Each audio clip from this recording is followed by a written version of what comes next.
Hi, this is Dustin with Dustin's Dollars. Today, I'm going to be talking about Knightscope, covering their 2024 Q1 earnings recap. I'm going to go through all those numbers in just a moment. Before I begin, let me remind you that I'm not a financial advisor or a financial professional of any sort. All of this, I could be wrong about everything that I say in this video. You need to do your own research before making any investment decisions. All right, so I'm going to get right into it and give you the overall picture, and that is this was a bad quarter. The company is burning cash. Their revenues were down for the quarter, and in fact, there's a trend of revenues sort of going down. They have continued to fund the company. In this quarter, they had the bond offering that helped a little bit, mostly through dilution, and there are all that come into play this quarter where it was a pretty bad quarter. There's no sugarcoating that at all. There's really not very much to be happy about in this report. So let me just get right into it. As I mentioned, for the quarter, revenues were down, and that is showing this. Let me maybe zoom in just a tiny bit. You can see this chart a little bit larger. By the way, hi Wakaza and Jay for hopping on the stream. I see there's a couple folks on here. Thanks for joining. Feel free to add your questions or comments as I'm going along. But revenue for the quarter was down. This was partially or largely explained, I guess, by the actual emergency communication devices that was down. If you look at let's just look at the actual 10Q so I can show you the numbers here. Product revenue was $563,000. I think that's the lowest we've seen it in a quarter since, in a full quarter since the Case acquisition.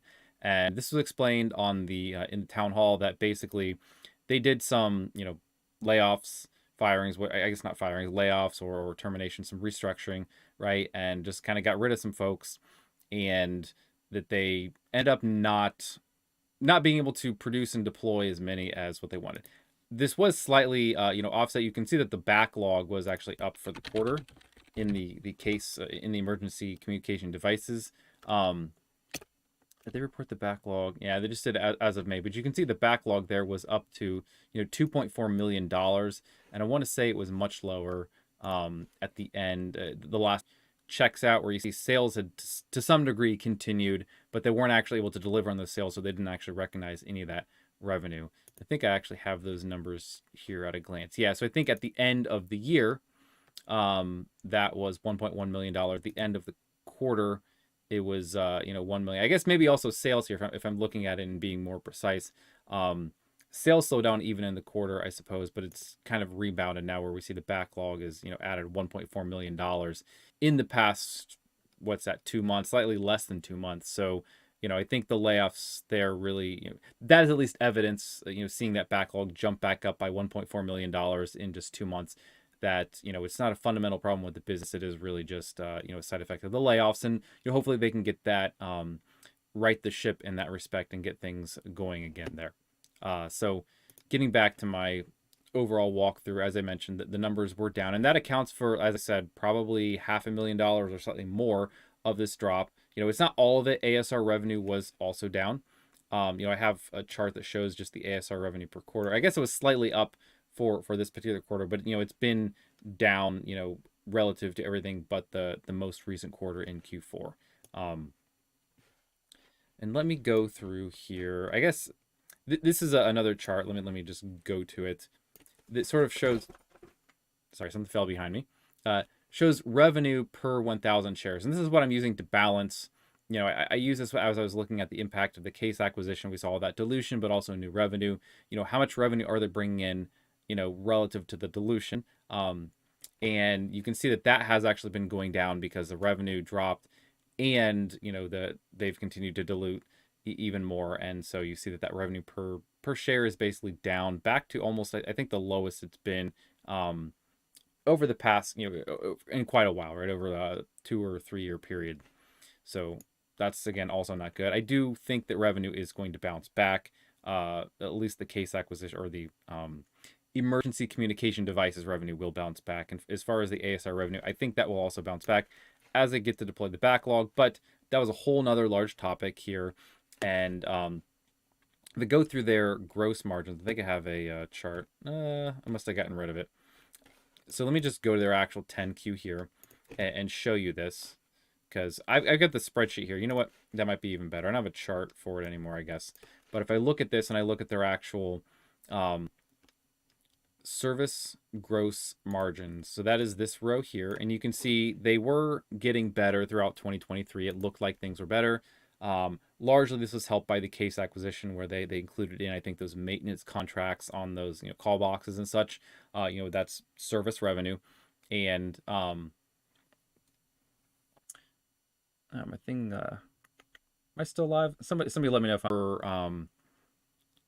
we're they're still. I mean, again, as I've mentioned this before, they're still not good. We kind of got some color on why that is now. But they were trending better, up from negative 50, negative 80% up to negative 30% in that vicinity. And this is part of my thesis where they're actually getting better, where as they scale, the fixed costs just start to impact that less and less, and that we see the positive margins. Now, in this particular quarter, the margins got way worse. Probably one of the worst quarters on the books. And this was in large part due to some one-off charges that they took this quarter.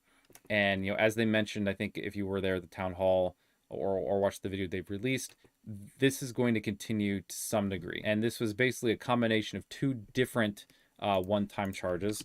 These were, let me find the so basically let me explain. This is Knightscope going through and replacing all of their version 3 K5s that are out in the field with the version 5 K5s, which are the new ones they're building now. Version 4, I guess, kind of never saw the light of day, ended up not being good. So the version 3 K5s are the ones that have been out there for a while, and I think they wrote off $400,000, right, $0.4 million, due to costs to actually, if I understand this correctly, these are costs to replace those and scrap them, right? So that those K3s that they have, the actual robots that they were holding and they were depreciating every quarter, they kind of just wrote that off now. And that's my understanding. Could be wrong on that, but what I do know is it's a $400,000 charge. That, and in addition to that, they also had another $400,000 due to that, really negatively impacted the results for this quarter. Kind of if you net that out, and we can go back up to their statement of operations here, and you can see if we were to look at this, so service cost of revenue, we have that number right here, 3083.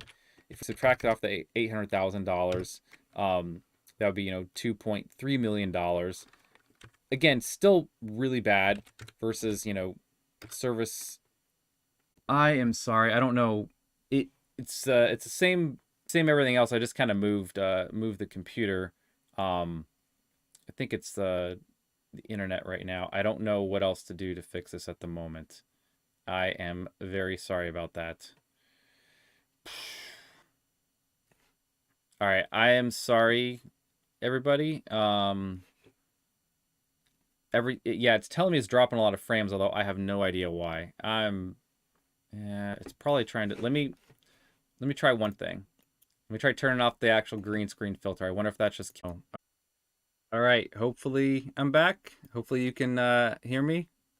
Let me know if this is any setup, but it's honestly, it's the same camera, same computer. The only thing that was new was really the green screen. I don't know if anybody's still there. It says it's dropping a bunch of frames. This is awful. I'm so sorry, guys. This is very frustrating.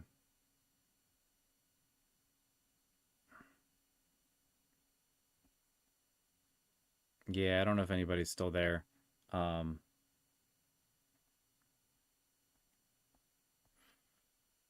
do I try? Yeah, I'm waiting. I still don't see anybody on there.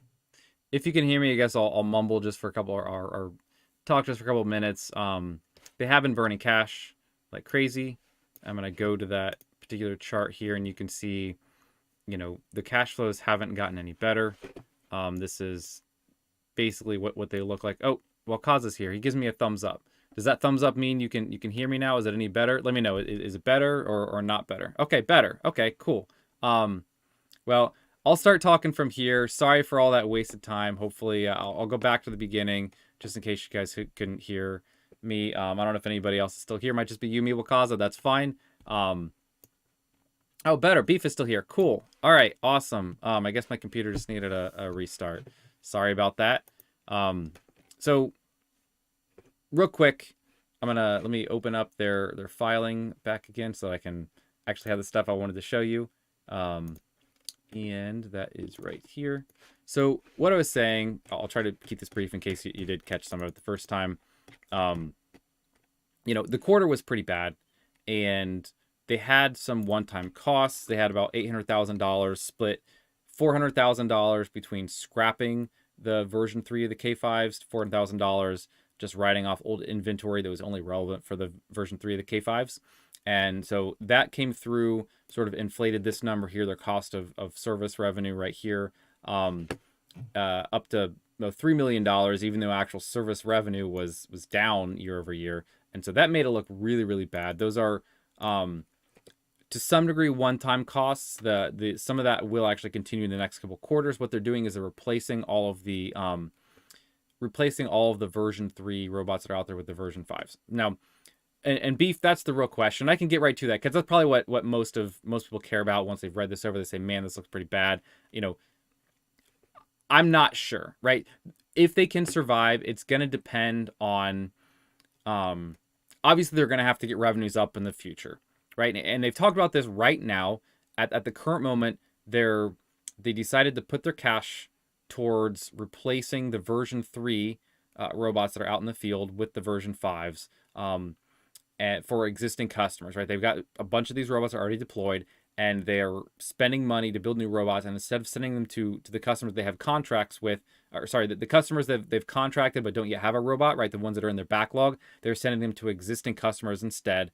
And they basically explained this and said the version 3, I'm paraphrasing, but the version 3 robots suck, and people were canceling because, the longer they had them, the more they saw that these things were having issues. They didn't, like, maybe they were good at the beginning, and they've had some of these clients who have renewed year after year, so that tells me that they at least did work, right? It's not a total scam, but I think these things started having more and more problems as time went on. And they talked about how the version 5 is a much better and well designed and more maintainable and serviceable robot version. And so I think that is really kind of what they're betting the company on, is that, if they can get these clients to renew, when they renew, they'll swap out their version 3 for their version 5. And then, we won't actually see growth in the ASR revenues, the autonomous security robot revenues, until they, get a fair bit of those replaced, which, reading between the lines, they said that they're 50% done sort of as of the time of the town hall, which was last Thursday, I believe.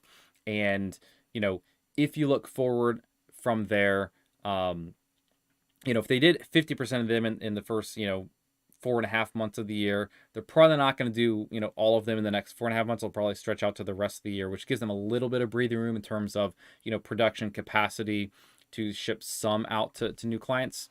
And I have a model for this that I'll go through in a minute. But, I don't think they're going to get out a whole lot this year. And so I think this year is going to look really bad. And so whether or not they survive, I do think we can see revenues increase in future years. I think it's going to be pretty tight this year. We probably won't see that until at least Q3, maybe not even materially until Q4, with the exception of the, emergency communication devices, right? The revenue, this drop here was pretty significant, but it was largely attributable to, and sorry, I did go through this before, so maybe it was all dropping. The emergency communication devices, they said they did basically some layoffs, and that's why this product revenue dropped, pretty drastically. I think it's been slightly over $1 million per quarter every quarter every full quarter since the acquisition, which was every quarter in 2023. But in 2024, it's cut to half of that. And they basically said they laid off some people, weren't able to actually produce and deploy everything that they intended to. But you do see that their backlog for the emergency communication devices is up to $2.4 million, which tells me that business isn't fundamentally broken, and it's sort of rebounding. And so that is one thing that I'm not, I think that's probably going to get back to a fairly stable level. So that will bring back some of that revenue. And that is, when you see that, that's a big drop quarter over quarter, because technically ASR revenue for this quarter was up slightly. It's still low, lower than it's been for a while. It's been, over years and years, ballpark roughly flat. It's not really growing. It's not really decreasing significantly. It's kind of been in just this range here. I do think we'll see revenues grow once they can. We almost certainly will see revenues grow once they can start to actually burn down their backlog and ship out robots to these folks that they have, contracts on the books with. But getting to the real question of, do we see the company surviving? Because this is all sort of background context for getting you into my mind of what I'm thinking about this and just giving you more information.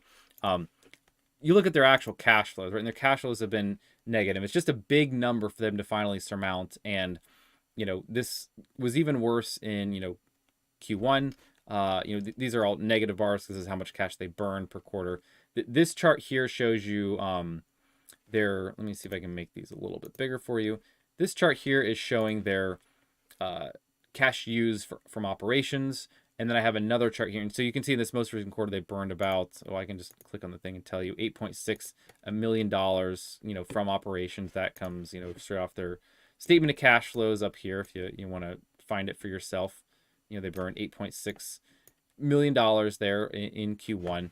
And this shows you what that looks like over time. Where they have some better quarters and some worse quarters. This is a bad one. Again, they're spending money to build new robots, then to go send them out to clients, and so that takes a lot of money. And except actually that's only their operations here. So this probably has a deployment cost, but not the actual robot cost. Now this one here includes the robotic cost, because I also add in this line down here for how much they spend on actual autonomous buying stuff for autonomous security robots. And that tells you they burnt $9.5 million in Q1. Now this actually makes sense to me. You look back sort of the timing. Why do they want to raise the bonds when they did? And why were they looking for that amount of money? They were probably looking for about the amount of money they need to give them the breathing room to go through and replace quite a bit of the fleet out there with the version 5 K5s. The fact that they didn't get that money means they're going to have to dilute. And so that's the long-winded answer to your question, is they're going to have to dilute. They're going to have to issue more shares or find some other way of raising capital. And I think at the moment that's that's what they have been doing, and that's the tool that has at least to date been working for them. And so that's what we're gonna end up probably seeing. There's a limit to how much they can actually dilute, right? And that is going to be the big question. Whether or not they survive is going to be whether or not they can raise capital, to fund this. And I can go here and show you their shares outstanding have gone up. I think they might be in a point right now where maybe they're not able to dilute as they're waiting for the NASDAQ listing, the NASDAQ hearing. I'm not sure about that. But I know that that's a topic. Jay asked that. I think the very first question I got in year 902 before I even started the stream, they got a second delisting notice. I'm concerned about it. That's what Jay said over here. And, basically, as far as I understand that process, the process is they have requested the hearing to get an extension. I think they talked about it on here in NASDAQ. There's a whole section about it in the 10Q if you want to read it from them. So you can check me on what I say here. Keep me honest. But here's the way I understand it is basically and I think what caused it tipped me off to this, that they, cause still working, but spotty. Dustin, keep going. So yeah, it's telling me it's dropping frames. I'm so sorry. I really don't know what the issue is. I apologize. I'll have to do some research after this stream just to see what's happening, but maybe do some test streams, but I will try to figure it out. So regarding the NASDAQ, what caused it tipped me off that they actually switched to the, from the NASDAQ global markets to the NASDAQ capital markets, I think it is. And that's going to, sort of the listing, the exchange, whatever you want to call it. I'm not quite sure the right word, for smaller companies. And they're on that one now. And that one does actually let you request that 180-day extension. And they requested that. And so now they're waiting for the hearing. And that hearing, I think, has been scheduled for June. June 11th. That's when it's scheduled. And Knightscope asked them for an expedited review process in lieu of the hearing.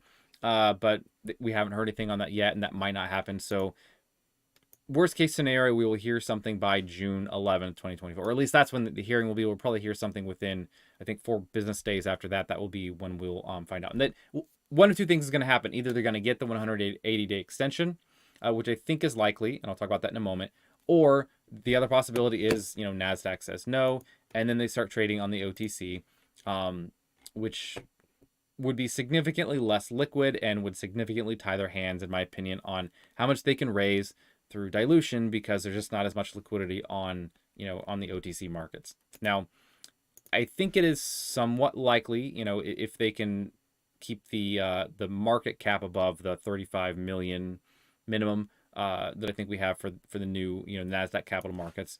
And the reason why is because they are looking for this 1 for 25 split here. 1 for 5. Where is the? Oh no, that's the right file. It's the right form. This is the one that I wanted. Sorry. This is their they are doing for a reverse split. If you read through the actual proxy here, preliminary filing, they are thinking about doing a split somewhere between 1 for 5 or 1 for 25, and more than likely they're going to go for the 1 for 25 because that would give them the most breathing room towards sort of having a higher share price. Again, as I think the dilution is going to continue, you got to figure if they do 1 for 25 and that gets it up to, what would that be? We're at ballpark figure, 35 cents or so right now times 25, that gets it up to 8.75. They still have to maintain this $1 minimum bid price. They want to keep that as long as they can. And they're, as I said, they're likely going to have to dilute. So that's going to be working against them on that share price. Even if the market cap stays flat, that's going to be working against them on the share price, because that share count is going to continue going up. And that is, that's their best case for talking to NASDAQ and saying, yes, please give us this extension. Or even just doing the reverse split might get them back into compliance. It's hard to say. And their plan, I don't exactly know how far they have to go in the hearing to tell them, yes, this is our precise plan, because they might say, we're going to do this in July. And that's a pretty compelling reason to tell NASDAQ, we're going to get it. We're going to do this 1 for 25 split. We're going to get up to, $8 and something in, presumably in July. So we think we can stay listed on the NASDAQ for now. That's our plan. And so, again, as shareholders, we'll find out. But just FYI, they are very likely going to do a reverse split if that's going to keep them listed on the NASDAQ. That's my opinion as well, or that's my opinion, I guess. Not necessarily the statement from the company. That's just how I understand things. And again, worst case, they start trading on the OTC, and you'll still own shares. You can still trade them, buy and sell, but it is probably not as much liquidity on those exchanges. So that's probably not a good thing for the company. Now, getting back to this, as I mentioned, their cash flows are not good, and so they're going to have to dilute or something else, right? You might see another, sort of not a public bond, but sort of a private, maybe convertible debt offering. It's possible, something like that. I've seen in other companies that have been in these situations. We'll see what they're able to come up with. Now, getting over here, let me open it back up. Sorry, I had to close everything when I restarted my computer, and I did have a model for what this looks like, sort of just to get through as I'm seeing things, or how I'm looking at it, to see sort of how this might look going forward and really where this takes them. Yeah, and this is me saying, like, once I understand it now, like I maybe I should apologize. I was, my prior video at Knightscope was sort of the bullish case for Knightscope, and I think I got a lot of things wrong there, and I'm sorry for that. For anybody who follow along, hopefully, again, you're always auditing me. I say I could be wrong in everything I say. I really mean that. Because unless you're an insider at these companies, you really don't have the visibility that you need to understand everything. But I put forth this sort of forward projection. Let me zoom in a little bit so you can understand, and I'll try to explain it here. So I split up, I made a model for sort of the ASR side of the business, really the service side of the business, but this is mostly focused on the ASRs and going forward. And then looking at sort of the product side, and this stays roughly flat. The product, product revenue, I just put back at $1.4 million and kept it flat for, the next, 2 years basically. And these are not right. I think I put the wrong, the wrong years. I meant for this to be 2024. Oh my gosh, what a dumb mistake. These are all 2024, and then this would be 2025, extending all the way into, I forgot what year it was when I made this. All the way into 2026. All right, there we go. Fix that. So now you can at least understand what it is I was thinking here. And these are sort of GAAP numbers, right? So these are not cash numbers. So the cash numbers might be even, you know, are going to look materially different, right? Because they have a capital intensive business. They do have to actually build all the robots before they ship them out. But this gives you an idea of where the company could be headed in terms of profitability, right? Because I know that that's one thing that they've talked about. You know, they're trying to get to, you know, cash flow break even by the end of the year. And that's a very, you know, nuanced topic, because even if you understand the GAAP numbers, you have things like depreciation, stock-based compensation, which would all be excluded from the, you know, cash break-even numbers. So, but on the flip side, they also have some ways to bring that cash in the door earlier through some of their, you know, those agreements with like Balboa Capital and such. They had one with Dimension, a company called Dimension Funding, I think, where they're able to get the contract with the customer for a year, and then, you know, have Dimension Capital or Balboa Capital actually lend them the money in advance, so they can basically build the robot, and then they pay back the you know, lender as they actually get the money through revenue throughout the year. Anyways, for this model, I modeled out what does it look like as they transition the fleet from version 3 to version 5s. And though I looked at the end of the quarter, what percent of their fleet is version 5s. And I sort of took a guess. Let's say they were at 35% by the end of Q1, 65% in Q2, 85% Q3, and then 100% at the end of the year, as they said was their goal and their target. And so I also looked at how many ASRs can they build and deploy in the quarter. And this is my estimate based on sort of the prior conversations where they said, hey, we're at a three robot per week run rate. I just assumed 12 weeks per quarter. You know, I think that's in the ballpark. But I assume, you know, they said that they thought they might be able to get to 5 per week by the end of this year. And so I wasn't quite that optimistic here. I said they kind of get to, you know, almost 4 by the end of this year, or maybe 4 by the end of the year. You can consider that in, you know, Q1 of 2025, and then 5 by middle of 2025, where they're able to build 60 per quarter. And again, reality may differ materially from this, because if they invest, you know, if they got some large orders and they invested more in being able to have more production capacity, these numbers could go up much, much faster. Again, with the added expense going in there of being able to scale that up. But this is how I'm modeling it out.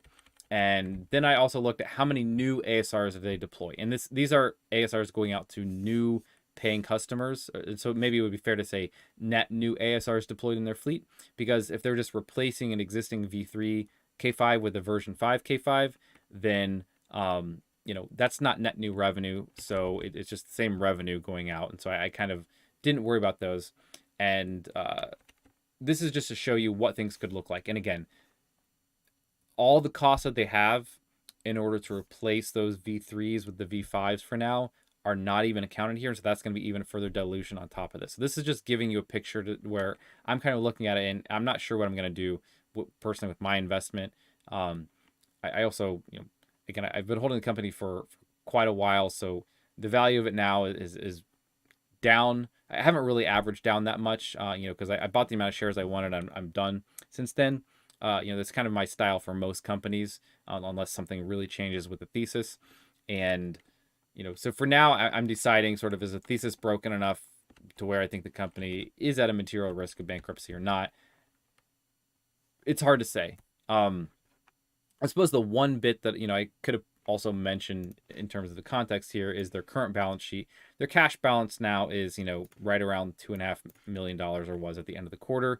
And that is, you know, not really surprised. I don't see that going up. And so, but the point there is, you know, they don't have a whole lot of runway in terms of the cash in the bank. They are actually funding through dilution, presumably on a you know, week to week basis, basically, because, you know, this cash doesn't last them too long. Getting back in here, sorry, to my model. If I look at this, I also assume that the margins are pretty poor for the version 3. I think I put it over here in this column. I assume they are negative 25% profit margins, gross margins for the actual version 3. But they assume the version 5, let's say they get much, let's take the company's statements at face value that this is a much better robot and that they can get 40% gross margins out of those. Assuming that's the case, then their margin, their ASR margins are going to flip in sort of Q1 and Q1 from, this is sort of an average that I did from sort of negative 13% gross margins all the way up to, gross margins of 40% once they replace all of the version 3s with the version 5s. These are, again, gross margins here. So, but if I look at this, that would get their ASR, I could just look at their gross profit here.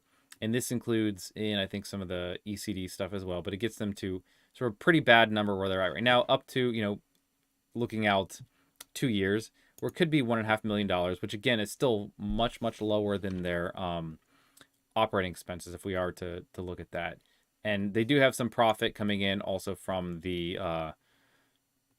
ECD side of the business, just a little bit. Gross profit I put around $200,000. That may grow. For the purpose of this projection, I really only kept it flat because I don't see that being a major growth driver for the company. Maybe I'm wrong. That would be great. But for now, I just kept it flat. And you compare those and you can look out and you can say, well, that's still a lot smaller than what their operating expenses are. And I sort of bumped these up just a bit in 2025 just for, figure they're going to have, raises for folks. But that's kind of where I'm looking at it now, where the thesis kind of is not so great because they're not really chewing through that backlog quickly. That was always my thesis. And, as they mentioned, maybe I'm overreacting. They sort of said this is short-term pain for long-term gain.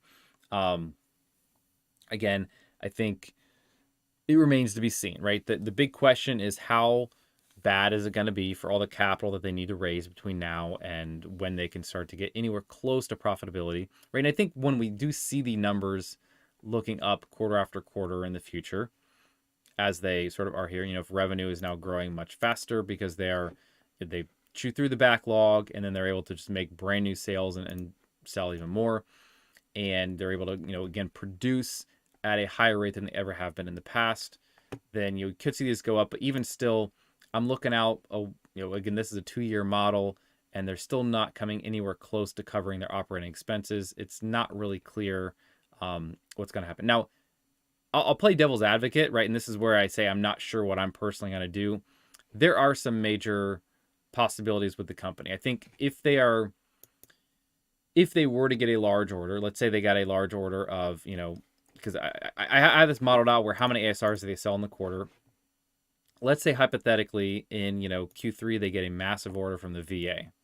And the VA says, instead of selling, I sort of scaled this up. I figured they don't sell too much in this quarter, next quarter, maybe one per week or so. And that ramps up a bit. We've seen them sell quite a bit in the past, but the problem is, if you're still just shipping to existing clients and you can't ship to the new people you're selling to, I really don't think they're going to be able to ramp up sales that much because it's kind of counterproductive.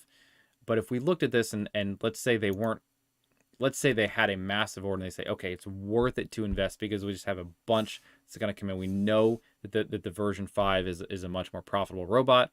And the more that we get those out in the field, it's going to take, not that long, a year, let's say, before we start to break even on those. And they just need that one last bit of capital to get that order out, get their production capacity up, and then they can start improving on things. If we were to, say, hypothetically, look at this and say, well, what if we get a 100 robot order? And let's say they were able to sustain this at much higher levels, 50, 75, and let's just keep it, 100 for the next couple quarters. And again, these would be massive numbers in relation to their past. They're not necessarily massive numbers in relation to, what is possible with robots, right? These are robots. They're not people. We don't have to hire up another 100 people every quarter. It's not a service organization. I mean, it's a service organization, but not a people service organization.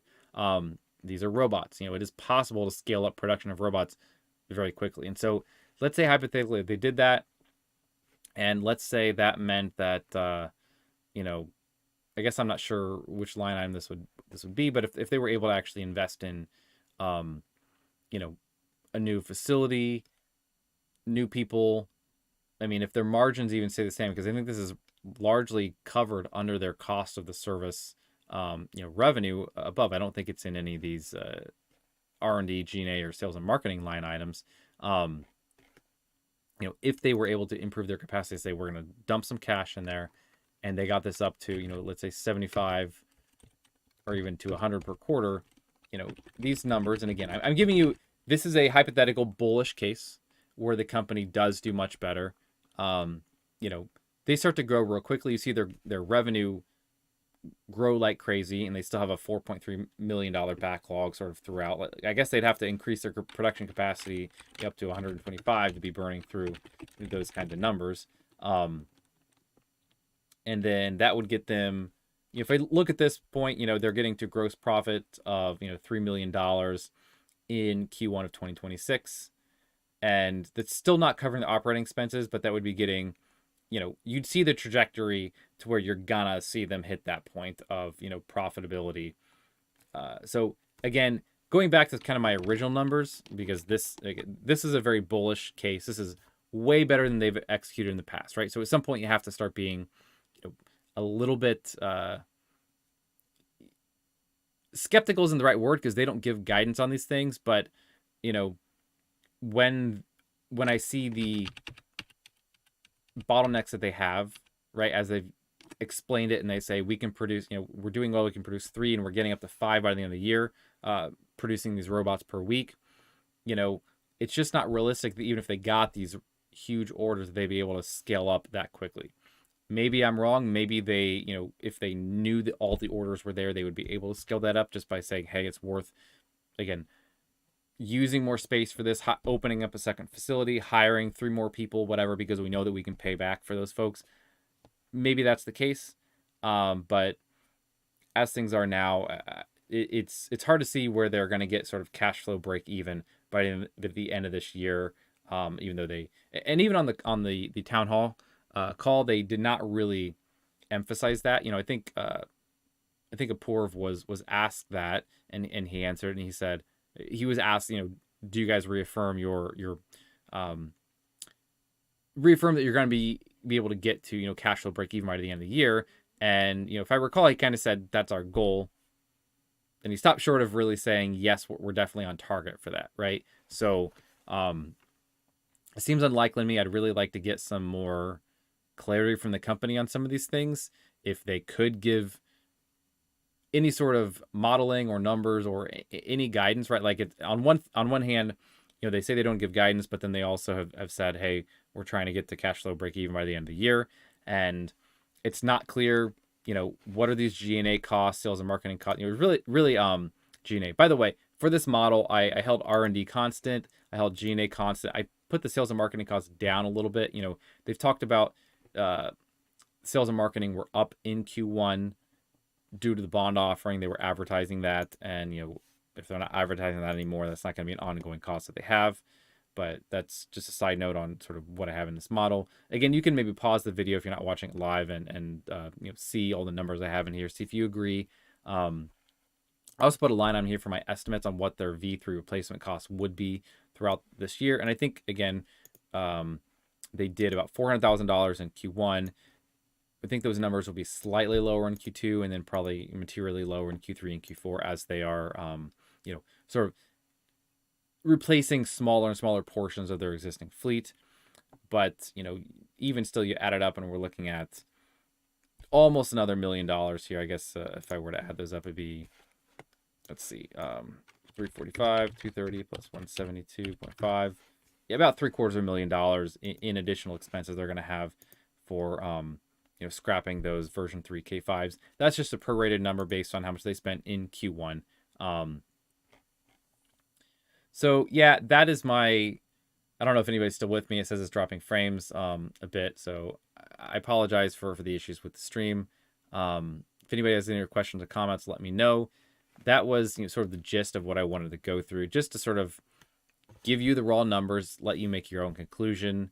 Again, I think bankruptcy is a very real risk for them. It's all going to come down to what capital can they raise, how much can they raise? I think going to the OTC, just to reiterate, I think getting delisted from NASDAQ and going to the OTC is going to materially hurt their ability to, raise capital through dilution. So that would be very, very bad, in my opinion. I do think they're going to be able to regain compliance. I think it's more likely than not, if I were able to bet on them, regaining compliance on NASDAQ, I think they're going to be able to do it. But, even still, there's going to be limits to what they can, how much they can dilute. And there's another thing in here where they talked about this, and they said, let me find the actual quote here. There was a thing in the filing that said, they can't raise more than one. They can't. Let me see. In no event would the company sell any securities in a public primary offering with the value exceeding 1/3 of the company's non-affiliated public float in any 12-month period.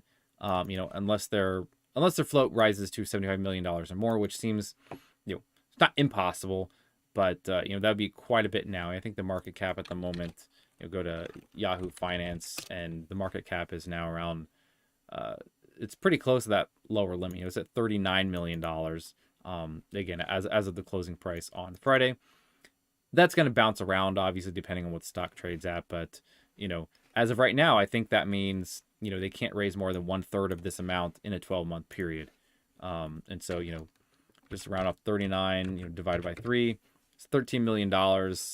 That's kind of their, not too far off from their cash burn. You look at this cash burn and,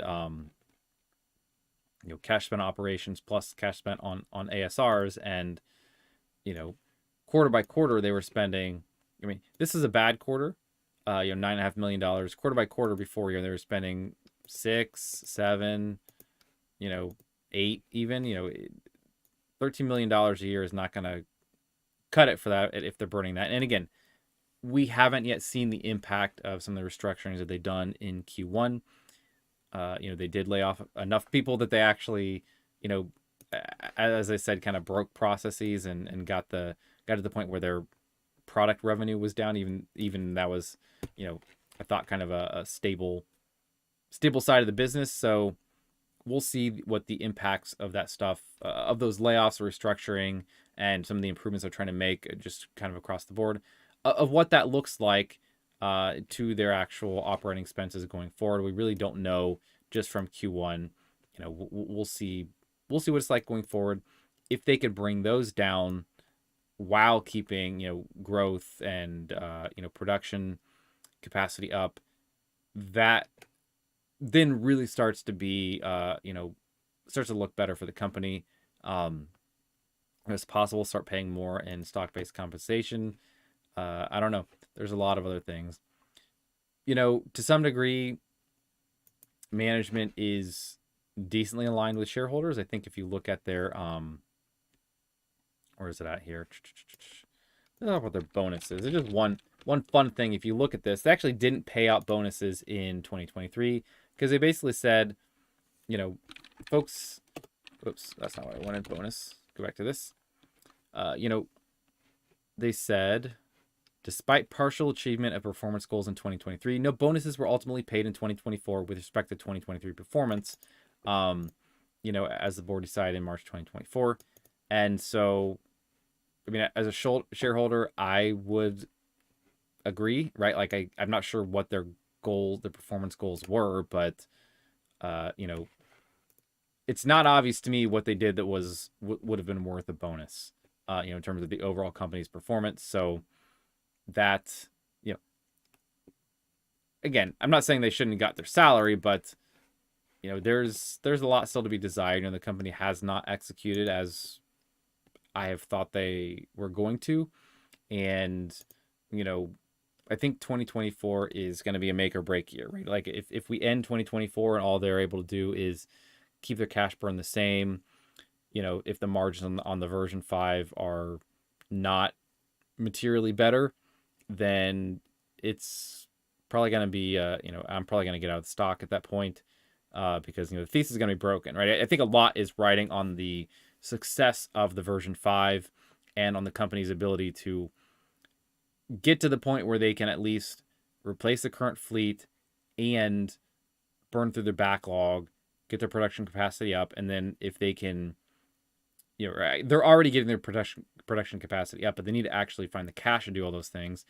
I will be interested to see, how much dilution we end up getting, and what that looks like at the end of 2024, and if they can do that without killing the stock price, then there's a reasonable line of sight to them being able to, increase sales. They've got a lot of customers. The customers like the version 5. They want to expand. They've got a decent base. They've got the foot in the government door.